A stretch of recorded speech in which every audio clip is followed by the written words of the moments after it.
Boa tarde, que Jesus nos abençoe a todos, nos inspire a cada um e que nos guarde todos junto dele, em paz. Eu agradeço a oportunidade para estar de volta nesse congresso. Hoje pela manhã já conversamos lá no Salão Verde, que agora estamos aqui para um bate-papo. Uma conversa que nos propuseram como temática aprendendo a viver em paz. Quando vocês aprenderem, me ensinem, por favor, para que nós juntos cresçamos.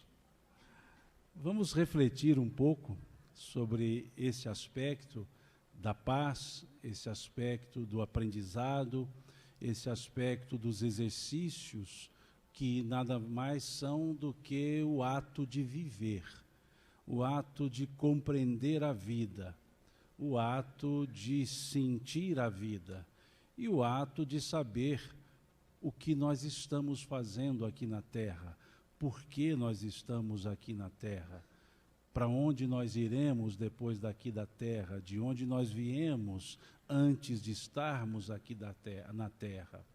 Entender que o interregno, berço e túmulo não representa a nossa vida, que é só uma parte, nossa vida é mais, somos seres imortais, e que muitas vezes nós queremos definir por palavras apenas situações que são temporárias, o berço, do berço até o túmulo. É uma temporalidade muito pequena para um espírito que é imortal, que somos nós todos.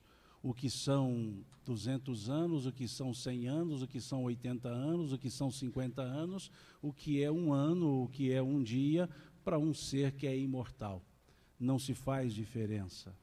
Muitas vezes nós reduzimos o nosso senso de paz, o nosso senso de felicidade a temporalidades, a espaços, a medidas. Queremos transmitir o sentido de paz, de felicidade numa cronologia. E entendemos que isso é a tônica da nossa vida. Ficamos avaliando quanto tempo de alegria, de paz, de felicidade, quanto tempo de tristeza, de dificuldades. Ficamos mensurando aquilo que não é mensurável, uma vez que nós não temos medida de tempo para nada. Nenhum objeto, nenhuma medida mede o tempo. O que nós temos são medidas de espaço. Quando nós falamos um dia mede o espaço que a Terra percorre em torno do Sol, do seu eixo. Ou 365 avos do espaço que ela percorre em torno do Sol. Quando falamos um mês, nada mais é do que 1/12 do espaço que a Terra percorreu em torno do Sol. Quando falamos um ano, nada mais é do que o espaço que a Terra percorreu, todo o espaço que a Terra percorreu em torno do Sol. Então não são medidas de tempo, são medidas de espaço. E o que é o tempo? O desgaste do relógio. Isso é o tempo. Tempo não se mede, tempo se vive, tempo se sente. Porque somos imortais e o que menos nos importa é o tempo. Porque todos os tempos são nossos tempos. Quaisquer situações são nossas. Como bem colocou o Eclesiastes, que talvez seja essa a medida para a busca da paz, da felicidade, se assim quisermos, quando vemos no capítulo 3, versículo 3, do livro Eclesiastes, lá do Velho Testamento, todas as coisas têm o seu tempo, e para cada ocupação chega a sua hora. Há tempo de chorar, há tempo de sorrir, há tempo de ir, há tempo de vir, há tempo de espalhar, há tempo de colher, há tempo de abraçar, há tempo de distanciar. Ou seja, tudo tem o tempo. E onde entram as desconexões? Quando resolvemos vir e o tempo é de ir. Quando resolvemos chorar e o tempo é de sorrir. Quando resolvemos sorrir e o tempo é de chorar. quando resolvemos abraçar e o tempo é de distanciar-se. E quando resolvemos nos distanciar e o tempo é para se abraçar. Então é preciso conhecer o tempo, é preciso compreender o tempo, é preciso entender que tudo se matura com o passar do tempo. E é isso, talvez, que nós não observamos, e o que mais nós temos, nós dizemos menos ter. Tempo. Quantos de nós dizemos que mal temos tempo para poder respirar? Quantos de nós dizemos que o tempo está tão curto que em 6 meses o ano se acaba? Antigamente levava 1 ano para passar 1 ano. Hoje se passam 6 meses e o ano já acabou. Mas é o tempo que encurtou nós, que nos atabalhoamos nesse viver o tempo, nesse correr o tempo. Nós temos até um ditado nosso aqui, mineiro, que diz que o homem nasce, cresce, corre, corre, fica velho e morre. Ele não vive, ele não percebe o tempo. E como buscar a paz numa situação tão atabalhoada como vivemos? Nesse corre-corre, desenfreado, nesse ontem que já virou hoje, que já verdade já é ontem novamente, e as coisas não param. Então esse é o ponto para nós pensarmos. O que é, de fato, essa busca da paz? O que é, de fato, esse entendimento sobre a paz? Tenho um amigo, os mineiros aqui me entenderão bem, o vocabulário é todo nosso. Esse amigo, ele é um professor de física e ele dava aulas em diversas cidades. Ele dava aula em um dia em Uberlândia, ia de ônibus para Patrocínio, dava aula em Patrocínio, ia de ônibus para Patos de Minas, dava aula em Patos de Minas, ia de ônibus para Araxá, dava aula em Araxá, e depois voltava para Uberlândia no interregno de 1 semana. E assim ele fazia constantemente, de forma tal que ele já era conhecido nas cidades e principalmente pelos taxistas, que o levavam até a faculdade, saindo da rodoviária. E um dia apareceu, nesse professor, apareceu-lhe um furúnculo. Coisa já do passado, mas apareceu um furúnculo no joelho. E ele, um professor de física muito assim, espirituoso, ele disse, mas eu, um professor de física, com furúnculo? Isso é coisa provinciana, não é da física. E o furúnculo, creio eu, deve ter ouvido isso e ficou muito bravo e inflamou-se. E inflamou-se de tal forma que ele ficou com dificuldade para dobrar a perna, para articular o joelho. E desceu do ônibus, então, ali com aquela dificuldade para andar, e o taxista que o conhecia disse, professor, mas o senhor quebrou a perna? Ele disse, muito pior, um furúnculo. E aí esse taxista, no alto da sua filosofia de vida, e usando o nosso linguajar mineiro, disse para ele assim, professor, isso é para o senhor aprender a minguar a toada, diminuir o ritmo. O senhor corre demais. Isso é para o senhor aprender a minguar a toada, diminuir a correria, diminuir o ritmo. E essa é a realidade. Como buscar a paz, como termos paz, se nós somos corredores em busca de nada? Porque corremos, mas não sabemos atrás de quê. Como talvez aqui em Belo Horizonte isso não aconteça, isso é mais na nossa região provinciana, lá nos interiores, que tem aquela cena tão natural e até bucólica, cachorro correndo atrás de carro, e o carro passa correndo, o cachorro corre cachorristicamente atrás do carro, e corre, e o carro para. E o cachorro para e vai embora. Esse é o ponto. Correr atrás de quê? O cachorro não seguia o carro, ele seguia o movimento. E quando o movimento parou, ele também parou. E aí a pergunta que nós fazemos, atrás de quê? Qual o objetivo, de fato, nós temos para a vida?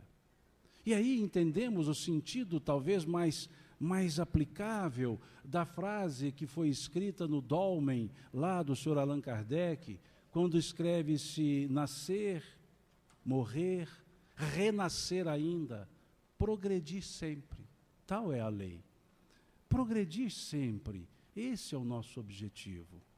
Progredir, evoluir, nos melhorar a cada dia, passo a passo. Esse é o propósito. E não seguir os movimentos, e não correr atrás, mas andar, buscar, objetivar o que de fato é melhor para nós outros. Como bem nos traz Jesus, naquele encontro em que ele vai à casa de Lázaro, em Betânia, e ali se encontra com Marta e Maria, as irmãs de Lázaro. E aí, com as duas conversando, uma certa altura, Marta sai da conversa e diz o texto, e vai cuidar dos afazeres da casa. Como a passagem se deu em Betânia, afazeres da casa. Se a passagem fosse em Minas, ela estaria lavando os trem. Mas era Betânia, então ela foi cuidar dos afazeres da casa. E ali, cuidando dos afazeres da casa, Maria ficou sentada ao chão, conversando com Jesus. E num dado momento, Marta vira-se para Jesus e diz, Senhor, não vês que estou aqui atarefada, e Maria nada faz senão ouvir-te? Despeça para que ela possa me ajudar. E Jesus vira-se para Marta e diz justamente isso. Marta, Marta, andas fatigada por muitas coisas, mas uma só coisa te é necessária. Essa que Maria escolheu, a melhor parte, a qual nunca lhe será tirada. O aprender, o ouvir, o conhecer. Nunca perderemos nada se aprendermos. Nós podemos aprender sempre mais, que nunca ficaremos saturados. E poderemos, então, aplicar, vivenciar. Então, a pergunta que nós temos que nos fazer é se estamos mais para Marta ou para Maria. Se acordamos Marta e dormimos Marta, e em algum momento do dia nós passamos a Maria, ou se estamos sempre cuidando dos afazeres e pedindo para que alguém nos ajude, ou seja, entrar na nossa correria e correr tanto quanto nós corremos. Esse é o aspecto para pensarmos, porque de certa forma essa é a tônica que está no mundo. De certa forma esse é o ritmo do mundo. De certa forma a cultura do mundo acabou sendo assim. Essa cultura do ontem, do tudo para ontem. E aí nos perguntamos, por que ainda não chegamos ao mundo de provas e expiações, ao mundo de regeneração? Porque estamos correndo demais e perdemos os diversos caminhos que podem, melhor dizendo, nos levar a esses momentos regeneradores. Mas essa correria desenfreada acaba levando-nos a um aspecto que foi combatido pelos benfeitores espirituais, que eles disseram-nos com duas palavras, dois substantivos: orgulho e egoísmo. Acabamos que nos tornamos não individualidade que somos, mas individualistas. E esse individualismo nos leva a esse elemento de egoísmo. Primeiro cuidando de nós, depois cuidando somente de nós, depois somente nós existimos, depois nunca ninguém mais existe. Egoísmo. E por acharmos que nós nos bastamos a nós mesmos, o orgulho, a prepotência, achando que ninguém mais pode dividir conosco a nossa própria vida. Somos mais, estamos além. Esse aspecto do orgulho e egoísmo, que os espíritos chamaram de as duas chagas da humanidade, só serão extirpados da terra quando os espíritos que para aqui vierem, ou os que aqui já estamos, formos melhores. É isso que está na última questão do Livro dos Espíritos. Jamais, é a pergunta, jamais o reino do bem terá lugar sobre a terra?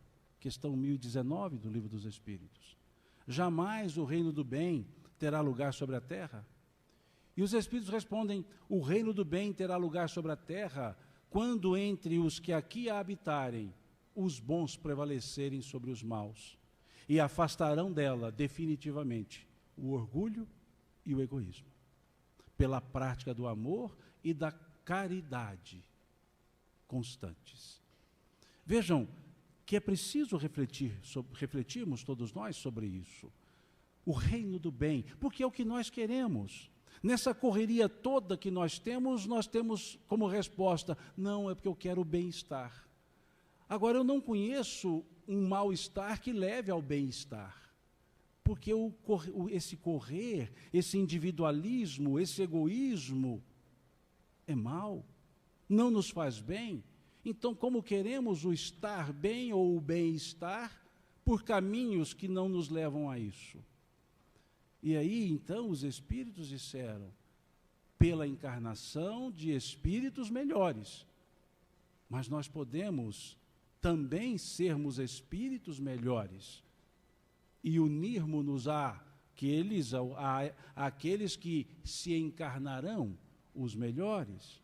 E aí, nos melhorando, nós vamos crescendo e vamos eliminando esses dois elementos chagosos: orgulho, egoísmo. E na questão 932 do Livro dos Espíritos, pergunta-se aos espíritos: por que no mundo, frequentemente, os maus sobrepujam os bons em influência? Essa pergunta, ela tem cabimento quando observamos o capítulo 3 do Evangelho segundo o Espiritismo, que nos fala das categorizações dos mundos. E nesse capítulo 3, na casa do meu pai há muitas moradas, temos ali as categorias de mundos, do mundo primitivo ao mundo celestial, passando pelo provas e expiações, regeneração, feliz. E em cada um deles uma caracterização. A caracterização do mundo de provas e expiações como sendo predominância do mal. A caracterização dos mundos regeneradores como convivência entre mal e bem. E a caracterização dos mundos felizes, predominância do bem. E dos mundos celestiais, inexistência do mal, pela prática absoluta do bem. Então percebemos que nessa categorização, e o mundo primitivo, o ensaio da própria personalidade, e percebemos que nessa categorização estamos nós, o planeta Terra, e nós, por nele estarmos, quer encarnados ou não, formando a população encarnada ou a própria psicosfera da Terra, estamos num mundo de provas e expiações. No mundo que a característica é a predominância do mal. E no mundo que foi dito nessa questão 1019 do Livro dos Espíritos, que a caracterização desse mal são o orgulho e o egoísmo. Então estamos no mundo de provas e expiações porque ainda somos egoístas e orgulhosos. Não é o mal no sentido absoluto, pois ele não é. O mal é relativo à ausência do bem. Como dizia Kardec no capítulo 3 do livro A Gênese, o mal é a ausência de bem, como o frio, é a ausência do calor. E essa ausência depende da atitude. A ausência do bem é por ele não ser feito, e se a ausência do bem abre o espaço para o mal, é porque há uma inatividade dos bons. E aí voltamos à questão 932.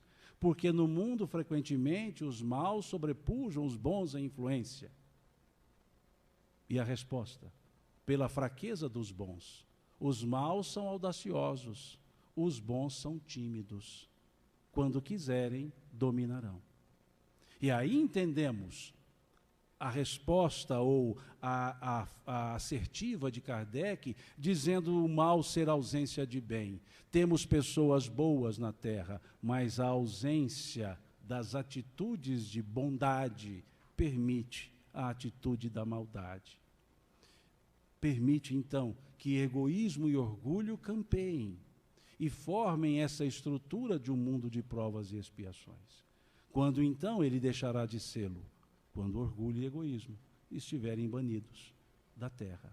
E para isso acontecer, os bons precisam agir. Por menor que seja o número, os bons precisam de agir. Porque muitas vezes entendemos a timidez como virtude, e nada mais é do que timidez, e não virtude. E a audácia como um defeito, mas que permitiria essa audácia atrelada à bondade, demonstrar o bem. Como Cristo até nos disse, brilhe a vossa luz diante dos homens, para que vejam as vossas boas obras e glorifiquem a Deus que está nos céus. Para que vejam as vossas boas obras e glorifiquem a Deus que está nos céus, não ao autor, a Deus. Mas ele também nos asseverou, no mesmo discurso, no mesmo sermão, o Sermão do Monte. E ali no capítulo 7 de Mateus, ele nos diz, vê bem, para que a luz que há em ti não sejam trevas. Pois se trevas forem, quão grandes trevas serão. Porque o egoísmo e o orgulho acabam por obnubilar aquele sentimento bondoso e apagar aquela luz que deveria brilhar. Isso é o que está caracterizando o nosso mundo de provas e expiações. Por isso, então, a dificuldade que temos de nos associar ao bem, de sentirmos a paz. Nos associamos àquilo com o qual mais nós comungamos. E nesse mundo de pessoas egoístas e orgulhosas como nós, acabamos nos chafurdando na violência e não na paz. Os assuntos outros, que não paz, nos chamam mais atenção. Na linguagem, por assim dizer, comercial, vendem mais. Mas se dizemos o mal vende mais, é porque se compra mais. E quem compra? Os ouvintes, os assistentes, nós todos. Então não é o mal que vende mais, é que talvez a demanda esteja maior do que a oferta. Talvez até não tenhamos oferta do mal, mas a demanda é tanta que nem se olha mais para o bem. Então, por que vivemos mais nesse bojo dos elementos de violência do que da paz? Por total conjuminação de sentimentos e vinculação no nosso processo evolutivo. Então, por isso, talvez precisemos de estudar mecanismos para desenvolver a paz.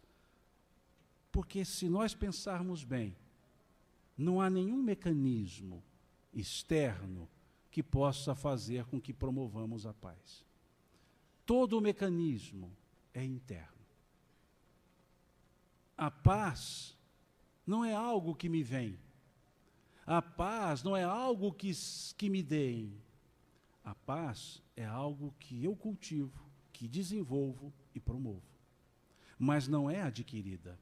Eu não tenho como mudar a minha sensação de paz.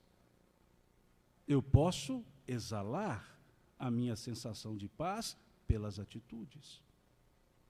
Mas cada um constrói, e constrói dentro do ambiente no qual está, através das escolhas, através das atitudes, das ações, e cada um promove aquilo com o qual se associa.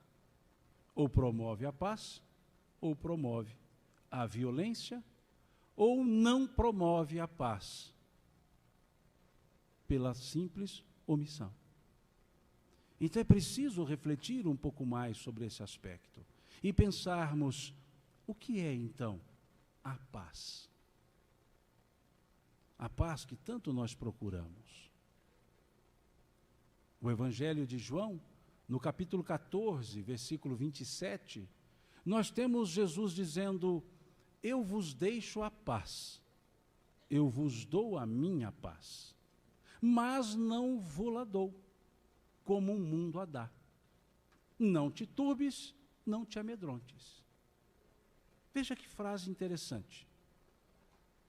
Eu vos dou a minha paz, eu vos dou a paz, desculpe-me, eu vos deixo a minha paz. mas não vô-la dou como o mundo a dá. Vejamos que nessa frase nós temos uma conjunção adversativa. Mas. Quando nós usamos tal conjunção, é porque vamos mudar o rumo da conversa. É porque o que diremos após é o fato que nós queremos ressaltar. Aquela primeira parte, uma introdução. Mas o que interessa, o que de fato queremos dizer, é o que vem depois. Simão, você conhece o José das Couves, o Epaminondas das Couves? Conheço, gente boa, mora ali na rua tal, mas aí sim é o que eu penso realmente a respeito dele, tudo o que vier depois do mas. E aí, como ficou a minha roupa? Bonita, mas aí é que eu vou dizer o que de fato eu achei daquela roupa, que eu achei daquele elemento, daquela circunstância. Então, a conjunção adversativa é para mudar o rumo, é para observar uma situação e dizer que há outros elementos a serem considerados. E aí diz Jesus, eu vos dou a paz, eu vos deixo a minha paz. Mas, diz ele, não vô-la dou, não dou a vós, como o mundo a dá. Ali, então, ele está dizendo-nos que há a paz do mundo e há a paz que ele quer nos deixar. E que uma e outra não se associam, não são as mesmas coisas. A paz do mundo, nos fala Emmanuel, quando ele comenta esse versículo do Cristo, lá no capítulo 57 do livro Palavras de Vida Eterna.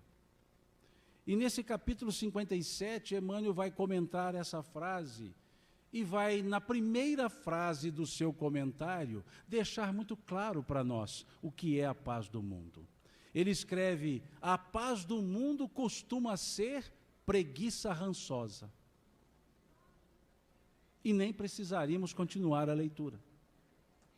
Por quê? Porque nós confundimos a paz com a inércia. Nós confundimos a paz com a ausência de problemas. Nós confundimos a paz com a ausência de tribulações. Confundimos a paz como se fosse a beatitude final. E diz Emmanuel, a paz do mundo costuma ser preguiça rançosa, deixando-nos claro que nós fazemos uma confusão entre a paz do mundo e não no mundo, a paz do mundo e a paz advinda do Cristo. Nós queremos a paz através da serenidade das circunstâncias externas, ou seja, tudo está correto, tudo está calmo, tudo está bem fora de mim. As situações externas, para isso que nós entendemos sobre paz. E até, nesse sentido, paradoxalmente, no século XIX, nós vivemos um período que tudo estava bem, mas nada estava em paz. O período chamado da paz armada, na segunda metade do século XIX. Quando todas as nações se armaram, porque a primeira que desse o tiro, todas as outras podiam dar também. E começou a fase do imperialismo, a fase das dominações, dividir para dominar, imperialismo da África, da Ásia, mas tudo em nome da paz. Por quê? Porque não se tinha um tiro sequer. Então era paz. Essa é a paz que o mundo entende. A ausência de conflitos externos, exteriores. Essa é a paz do mundo. Essa é a paz do mundo que nós muitas vezes sentimos-la no domingo, dizendo assim, descanso, chega. Tem aqueles mais ansiosos, diz, dá segunda, mas não dá domingo, porque entendem que não trabalhar é descansar. Entendem que tranquei tudo e agora estou descansando. Nada vou fazer. E é interessante observar, porque no domingo, pela manhã, nós acordamos, levantamos, vamos fazer uma caminhada, vamos para o culto, para a igreja, para o centro, para a evangelização, vamos para visitar alguém, vamos ao clube, vamos fazendo um monte de coisas no domingo pela manhã. E o mesmo domingo, depois da manhã, do período da manhã, ele começa a mudar a cara. Quando chegamos próximo ao almoço, nós já começamos a sentir que aquela paz, aquela serenidade, aquele descanso começa a cansar. Nós já começamos dizendo assim, hoje é domingo, posso comer o que eu quiser. Já não tem mais a dieta da semana. E aí é aquele almoço paquidérmico. Aquele almoço paquidérmico, e os adolescentes no domingo abrem a geladeira, fecham e falam para a mãe, eu quero comer alguma coisa, ela diz, a geladeira está cheia. E ele fala, não, eu quero um trem diferente. Porque começa a ter alguma dificuldade. Já começa a não ter fome, porque tomou café tarde, não tem fome, mas quer comer, porque não está fazendo nada, e aí quer comer. E aquele almoço paquidérmico nos gera uma sensação paquidérmica. E aí nós temos aquele andar paquidérmico, aquela vontade paquidérmica, aquela serenidade slow motion paquidérmica, né? Aquela câmara lenta paquidérmica. E a saída para esse paquidermismo é o sofá. E aí se joga no sofá e fica ali de frente à televisão com o controle remoto na mão. Clique, clique, clique. 145, 146, 160 canais. 160 clique, 159, 158, 157, 1. E depois diz, não tem nada que presta nessa televisão. 150 canais e nada que presta, porque o que não presta, porque eu não estou prestando para nada, eu estou inerte, eu estou parado, achando que estou descansando. E conseguimos um elemento externo para responsabilizar, a segunda-feira. E dizemos, eu estou assim ansioso, já um pouco cansado, é porque amanhã é segunda-feira, eu não aguento a segunda-feira. E aí acontece de amanhecer a segunda, levantamos, vamos para o trabalho, nada dizemos ser segunda-feira e pronto. O problema não é a segunda, o problema é o domingo. Mas o problema não é o domingo, o problema sou eu, que quero o descanso na inércia, na preguiça rançosa, trazida por Emmanuel. Que nos lembra uma história, uma lenda, uma fábula, uma parábola, que um homem morreu. E ele morreu e acordou num lugar belíssimo depois da morte. Um local de gramas verdinhas, uma brisa agradável, muitas árvores, águas cristalinas e marejantes. E ele ali se vê e um jovem o recebe e diz, olha, o senhor morreu e agora está aqui na vida nova e o senhor está num local agradabilíssimo e esse local é para que o senhor possa desfrutar tudo aquilo que o senhor ainda não desfrutou na terra e não mais vai desfrutar. Então fique à vontade, pode fazer o que o senhor quiser, pode pedir o que o senhor quiser. E esse homem então agradeceu a morte e disse, agora sim, eu estou vivendo. E aí ele disse, eu vou me descansar. E descansou-se, descansou-se, descansou-se. Na outra semana ele descansou-se, no outro mês ele descansou-se. E descansou-se de tal forma que se cansou. Se cansou de se descansar, e então ele vai até aquele jovem e fala, olha, quando cheguei aqui, você me recebeu tão efusivamente, com tanta alegria, e disse que eu podia pedir o que eu quisesse. Ele, pois não, só pode pedir o que quiser, aqui nós queremos o seu bem-estar. Ele disse, pois é, eu já me descansei muito, e eu queria uma coisa para fazer, eu queria um trabalho. E esse jovem olhou para o homem e cingiu o rosto e disse, a única coisa que eu não consigo atendê-lo é trabalho. Aqui nada se tem para fazer, só descansar. E o homem virou-se para o jovem e disse, eu bem que podia ter ido para o inferno. E o jovem respondeu para ele, o senhor pensa que está onde? Jesus havia dito, meu pai trabalha até hoje, e eu trabalho também. E é isso que Emmanuel então chamou de preguiça rançosa. É isso que ele diz, que a paz do mundo costuma ser preguiça rançosa. Mas, disse o Cristo, não vou-la dou como o mundo a dá. O que nos leva então a inferir que a paz do Cristo, ou melhor, a divinda do Cristo, não é essa da preguiça rançosa. Não é essa do descanso eterno, mas da utilidade, do sentir-se útil, do sentir-se aplicável a todas as circunstâncias da vida.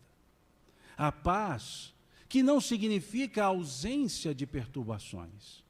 A paz que emerge do interior, do coração, daquela abertura que se faz para viver, para entender a vida com os seus, inclusive, reveses, que nada mais são do que consequências dos nossos próprios atos, das nossas próprias escolhas. É a paz do Cristo que Emmanuel, no capítulo 136 do livro Fonte Viva, vai dizer: a paz decorre da quitação da consciência para com a vida. É uma frase bem emmanuelina. A paz decorre da quitação da consciência para com a vida. Esse aspecto é que vem no mas não vou-la dou como o mundo a dá. É a paz do Cristo. É aquela paz advinda da reflexão existencial, de entender os porquês das nossas existências, de entender o porquê aqui estamos, o que aqui estamos fazendo, de entender a dinâmica da vida, do nascer, morrer, renascer ainda e progredir sempre. Esse é o elemento que advém da paz trazida por Jesus. Eu vos dou a paz, diz ele, eu vos deixo a minha paz. Veja o pronome possessivo na segunda parte. Eu vos dou a paz, eu vos deixo a minha paz.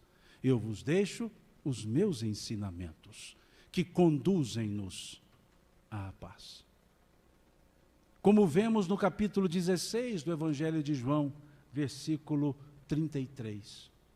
Quando Jesus diz: tenho-vos dito isto, para que em mim tenhais paz, pois no mundo tereis aflições, mas tende bom ânimo, eu venci o mundo. Tenho-vos dito isto, para que em mim tenhais paz. No mundo tereis aflições. E aí vem a conjunção adversativa. Mas tende bom ânimo, eu venci o mundo. Essa é a paz do Cristo. Esses são os exercícios de paz advindos dos ensinamentos do Cristo, da mensagem do Cristo. A mensagem que nos soergue, a mensagem que nos dá ânimo, e não só ânimo, bom sentido para a vida, bom sentido para o viver, para o viver. Não se turbe o vosso coração. Credes em Deus, crede também em mim. Veja que ele usa o verbo crer no imperativo afirmativo, quando se refere a crer nele, o Cristo. Ele diz: credes em Deus, crede também em mim. Ele nos pede com veemência, daí o imperativo afirmativo, para não dizer que nos deu ordem. Ele nos pede com veemência: crede também em mim. Eu sou o caminho, a verdade, a vida. Vejam, crede em mim. Vinde a mim, todos vós que estáis cansados, fatigados, e eu vos aliviarei. Tomai sobre vós o meu jugo e aprendei comigo, que sou manso e humilde de coração. E encontrareis refúgio para as vossas almas. Leve é meu fardo, suave é meu jugo. Essa é a paz do Cristo. Aquele que quiser vir após mim, renuncie-se a si mesmo, pegue a sua cruz a cada dia e me siga. Esse a cada dia é porque eu peguei os dois evangelistas. Em um deles, Marcos, pegue a sua cruz. Em Mateus, a cada dia. Então, juntei os dois, citando a fonte. Pegue a sua cruz a cada dia e me siga. Ali mostrando-nos o vencer o personalismo. Renuncie-se a si mesmo. Renuncie-se a si mesmo. Mostrando-nos a escolha, aquele que quiser vir após mim. E mostrando-nos que não teremos o alívio externo por causa disso. Pegue a sua cruz a cada dia e me siga. A cada dia. Não a cruz da vida inteira. A cada dia. Ou seja, um aprendizado paulatino, um aprendizado que vai sendo feito, desenvolvido gradativamente, com os reveses, inclusive, da própria vida. Essa é a paz do Cristo. E assim, sentindo a paz do Cristo, que ela me deu 10 minutos para terminar a paz do Cristo,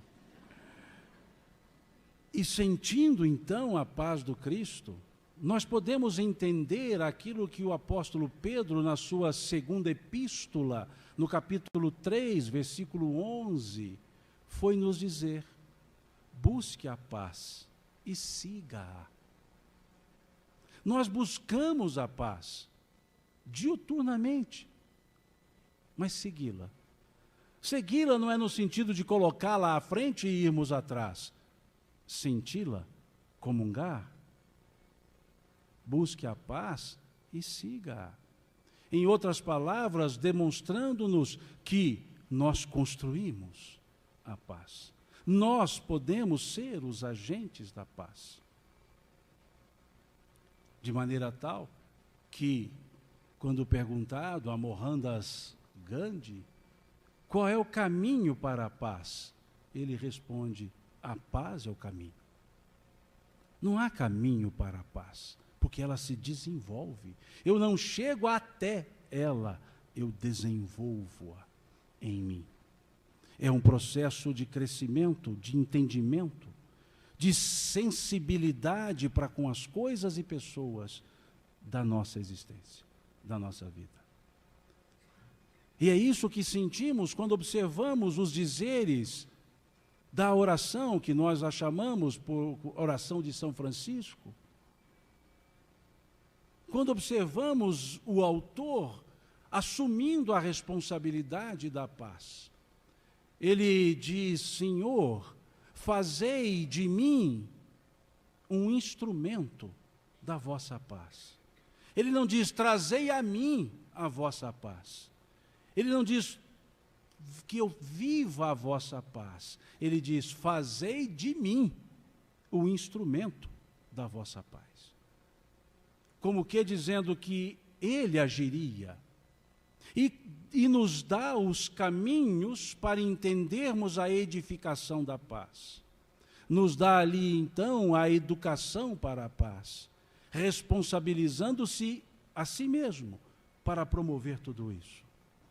E diz ele: onde houver ódio, que eu leve o amor. Mostrando que deve ter atitude. Não comunga com o ódio, pactua com o amor, mas deve exercê-lo.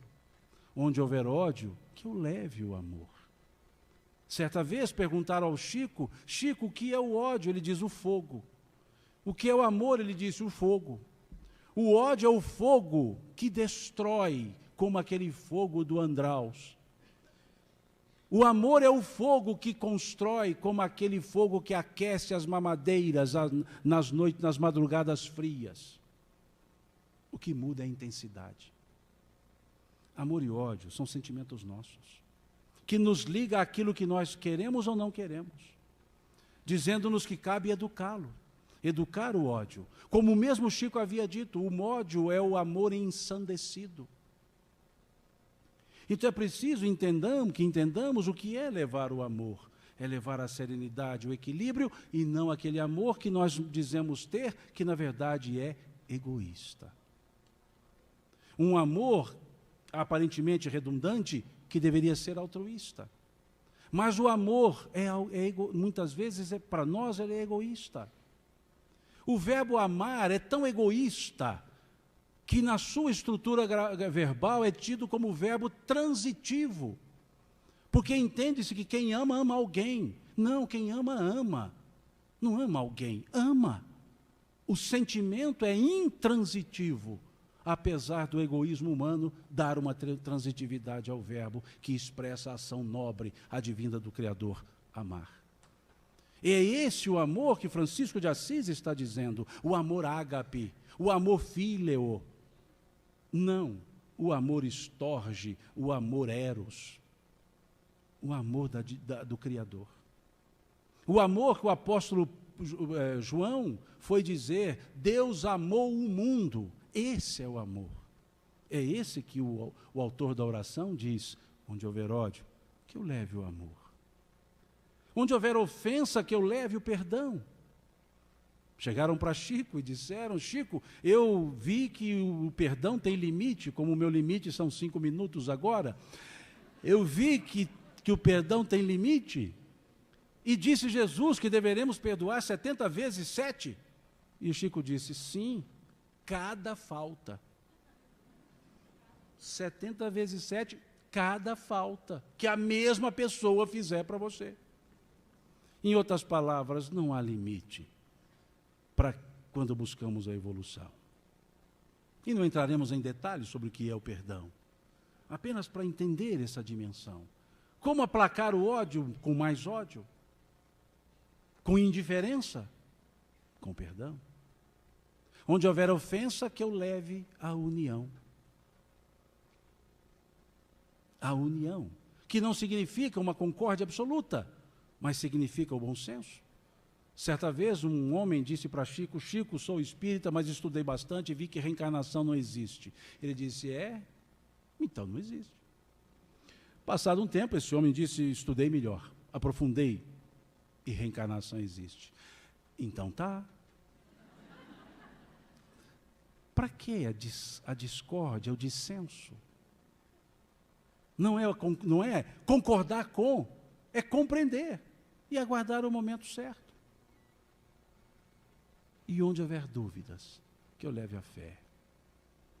Fé não no sentido religioso que se dá à palavra, fé no sentido que foi muito bem definido por Emmanuel na questão 354 do livro Consolador.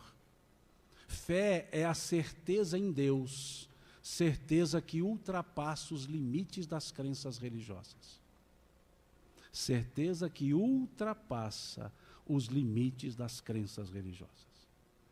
É a relação direta da criatura com o Criador. Onde houver erro, que eu leve a verdade. E dizia o Chico, quando fores falar a verdade, coloca uma gota de verdade em 1 litro de amor e fale. Porque a verdade, dizem alguns, é árdua, mas é necessária, é precisa.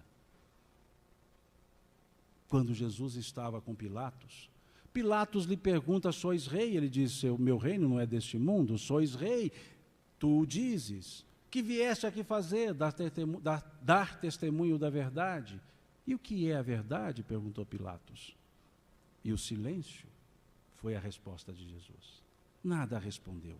Porque verdade é um valor tão nobre que não se fala para ouvidos mentirosos. Porque se transforma em sofisma na boca desses mentirosos. Então, o levar à verdade não é dizer, vou te falar umas poucas e boas. Primeiro, não são poucas e muito menos boas.